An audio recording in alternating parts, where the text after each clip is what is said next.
Alors avant d'effectuer ce tour du monde de la foi, des croyances et des religions, imaginez le défi énorme, déjà un tour du monde, couplé à un tour du monde de la foi, des croyances, des religions, surtout en cette période triste donc du 11 octobre 2023 où ça bat, la guerre est dans tous les sens, tous les voyages que je fais, ils sont tous émaillés de guerre, notamment de religion, aussi qui se couple à des problèmes économiques. Donc avant de me lancer dans un projet comme ça, j'ai fait évidemment le tour de moi. Car comme disait Gandhi, le plus grand voyageur n'est pas celui qui a fait 10 fois le tour du monde, mais celui qui a fait une fois le tour de soi. Donc voilà, je vais me présenter rapidement pour vous dire qui suis-je et comment je suis arrivé à 62 ans et demi pour entamer ce projet énorme. Donc qui suis-je? Je suis né en 1961 dans un petit village du Cap Corse. Je lis pour aller vite et être concret. Depuis ma tendre enfance, je me suis toujours demandé pourquoi j'étais né là. Puis pourquoi je suis né au bout du Cap Corse? Il me semblait que je devais naître ailleurs. Je savais que mon destin me mènerait ailleurs. J'en visualisais déjà la route et même les destinations successives. Challenger éclectique et engagé depuis fort longtemps, j'ai fait mes valises à 15 ans et suis parti à la rencontre de mon histoire et de mon destin. Vous trouverez tout ça dans un livre que j'ai fait, biographie de l'auteur sur le chemin de Saint-Jacques-de-Compostelle, édition BOD, ou sur mon site internet www.meloni.tv. Donc parti de bien loin, très loin, puisque mes parents étaient très modestes, mais avec la motivation, la foi, la confiance et l'espérance pour aller encore plus loin.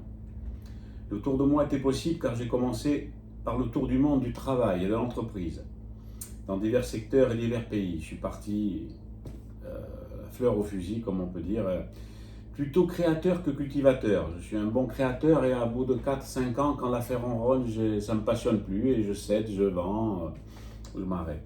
J'ai entrepris dans beaucoup de secteurs avec des fortunes diverses. J'ai parfois gagné, parfois perdu, mais en tout cas, j'ai toujours retenu les leçons du business, des hommes et de la vie. C'est le plus important gain. J'ai continué donc dans l'âge ce tour de moi par des challenges sportifs inédits, insolites, qui m'ont fait repousser mes limites. Sur les routes, sur les chemins, dans les montagnes ou sur les mers de la planète, j'ai appris à mes dépens l'humilité face à la puissance de la nature et à la folie de l'ego des hommes, surtout du mien. J'ai terminé le tour du monde sur les pans de l'Everest avec la rencontre de mon Dieu, qui m'a sauvé. J'en parle dans d'autres vidéos, d'autres ouvrages. Il m'a fallu appréhender mes limites finales, les plus lointaines contrées de la planète, et entrevoir pratiquement la fin de l'histoire, de mon histoire, pour comprendre que l'essentiel était vraiment niché au plus profond de moi. Quelqu'un m'a dit sur l'autel à Saint-Antoine, une dame, Jeannone, Janie, Étienne, tous ces kilomètres, tous ces tours que tu as fait, etc., pourtant la distance était 40 cm de la tête au cœur. J'ai tout compris en une phrase. Donc j'ai continué, cela m'a permis d'écrire plusieurs livres, d'enseigner, de témoigner, de faire des formations spécifiques, des retraites de divers ordres, puis évidemment les épreuves de la vie, mais surtout leur acceptation, ont terminé ce merveilleux voyage autour de moi, qui n'est évidemment pas encore terminé, il est encore en cours de route, puisque j'espère continuer encore à m'améliorer, à aller vers plus de connaissances, plus d'expérience, car tout cela enseigne une chose, l'humilité. À présent, pour faire ce tour de monde de la foi, des croyances et des religions, je voyage en même temps entre des fondamentaux communs à tous les hommes, que j'ai appris un peu à connaître, mais bien sûr entre mes fondamentaux qui font sens, car l'homme peut survivre à tout, sauf au manque de sens. Donc maintenant, je fais que ce qui fait sens. Je cherche donc avec intuition et sensation l'inaccessible équilibre durable. Évidemment, l'équilibre, dès qu'on l'a trouvé, il faut encore se remettre en question, il faut encore travailler sur soi, travailler cette pierre brute en permanence. Je travaille pour retrouver cette harmonie, une sorte d'équanimité de mon être au travers la vie, mais au travers de ma vie. En souhaitant que cela me donnera le plus longtemps possible la santé du corps, de mon mental et aussi ma santé spirituelle, mon cœur, pour cheminer encore et encore, pour témoigner car l'homme finalement n'existe plus quand il n'a plus de rêves et quand il les atteint. Donc voilà, il faut y aller, il faut les atteindre et il faut continuer encore d'autres. Je pourrais, j'espère, encore témoigner comme je fais maintenant, à qui veut bien m'entendre, hein, surtout pas ne donne des conseils qu'à celui-là qui ne t'en demande. Hein.